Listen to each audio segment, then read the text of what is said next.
ابن شہاب نے حضرت انس بن مالک رضی اللہ تعالیٰ عنہ سے روایت کی، انہوں نے کہا حضرت ابو ذر رضی اللہ تعالیٰ عنہ بیان فرماتے تھے کہ رسول اللہ صلی اللہ علیہ وسلم نے بتایا، میں مکے میں تھا تو میرے گھر کی چھت کھولی گئی، جبرائیل علیہ السلام اترے، میرا سینہ چاک کیا، پھر اسے زمزم کے پانی سے دھویا، پھر سونے کا تشت لائے جو حکمت اور ایمان سے لبریز تھا، اسے میرے سینے میں انڈیل دیا، پھر اس کو جوڑ دیا، پھر میرا ہاتھ پکڑا اور مجھے لے کر آسمان کی طرف بلند ہوئے۔ جب ہم سب سے نچلے یعنی پہلے آسمان پر پہنچے تو جبرائیل علیہ السلام نے اس نچلے آسمان کے دربان سے کہا، دروازہ کھولو۔ اس نے کہا یہ کون ہے؟ کہا یہ جبرائیل ہے۔ پوچھا کہ آپ کے ساتھ کوئی ہے؟ کہا ہاں، میرے ساتھ محمد صلی اللہ علیہ وسلم ہے۔ پوچھا کیا ان کی طرف کسی کو بھیجا گیا تھا؟ کہا ہاں، تو اس نے دروازہ کھول دیا۔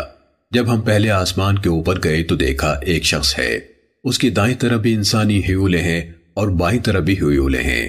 جب وہ اپنی دائیں طرف دیکھتا ہے تو ہنستا ہے اور جب بائیں طرف دیکھتا تو روتا ہے۔ اس نے کہا خوش آمدید صالح نبی کو اور صالح بیٹے کو۔ میں نے جبرائیل سے پوچھا یہ کون ہے؟ انہوں نے جواب دیا یہ آدم علیہ السلام ہے اور ان کی دائیں اور بائیں طرف کے ہیولے ان کی اولاد کی روحیں ہیں۔ دائیں طرف والے جنتی ہیں اور بائیں طرف والے ہیولے دوزخیوں کے ہیں۔ جب وہ اپنی دائیں طرف دیکھتے ہیں تو ہنستے ہیں اور جب اپنی بائیں طرف دیکھتے ہیں تو رو دیتے ہیں۔ پھر جبرائیل علیہ السلام مجھے اوپر کی طرف لے کر چلے، یہاں تک کہ ہم دوسرے آسمان تک پہنچ گئے تو اس کے خازن یعنی پہرے دار سے کہا دروازہ کھولو۔ اس کے خازن نے بھی پہلے آسمان والے کی طرح بات کی اور دروازہ کھول دیا۔ حضرت انس رضی اللہ تعالیٰ عنہ نے کہا رسول اللہ صلی اللہ علیہ وسلم نے بتایا کہ مجھے آسمانوں پر آدم، ادریس، عیسیٰ، موسیٰ اور ابراہیم علیہ السلام ملے۔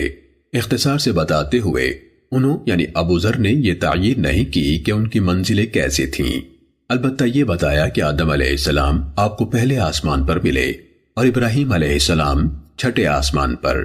یہ کسی راوی کا وہم ہے۔ حضرت ابراہیم علیہ السلام سے آپ صلی اللہ علیہ وسلم کی ملاقات 7ویں آسمان پر ہوئی۔ فرمایا جب جبرائیل علیہ السلام اور رسول اللہ صلی اللہ علیہ وسلم ادریس علیہ السلام کے پاس سے گزرے تو انہوں نے کہا صالح نبی اور صالح بھائی کو خوش آمدید۔ پھر وہ آگے گزرے تو میں نے پوچھا یہ کون ہے؟ تو جبرائیل نے کہا یہ ادریس علیہ السلام ہے۔ پھر میں موسیٰ علیہ السلام کے پاس سے گزرا تو انہوں نے کہا صالح نبی اور صالح بھائی کو خوش آمدید۔ فرمایا میں نے پوچھا یہ کون ہے؟ انہوں نے کہا یہ موسیٰ علیہ السلام ہے۔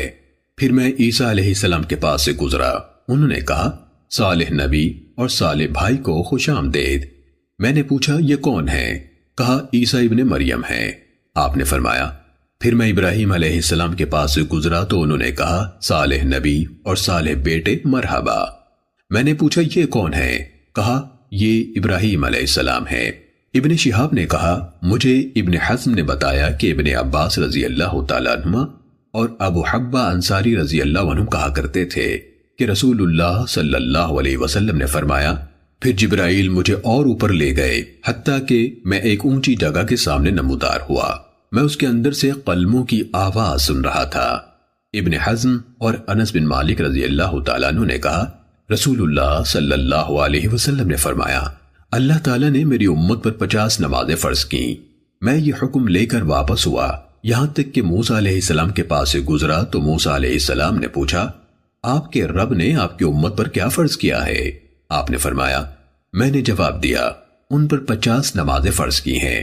موسیٰ علیہ السلام نے مجھ سے کہا اپنے رب کی طرف رجوع کریں کیونکہ آپ کی امت اس کی طاقت نہ رکھے گی۔ فرمایا اس پر میں نے اپنے رب سے رجوع کیا تو اس نے اس کا ایک حصہ مجھ سے کم کر دیا۔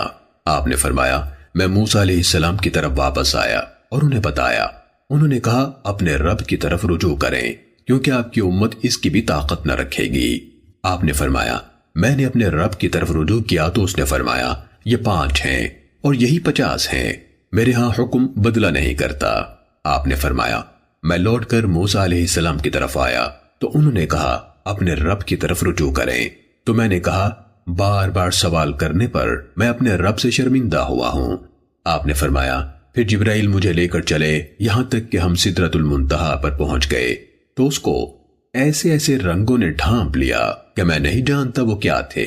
پھر مجھے جنت کے اندر لے جایا گیا، اس میں گنبد موتیوں کے تھے اور اس کی مٹی کستوری کی تھی۔ صحیح مسلم حدیث نمبر 415۔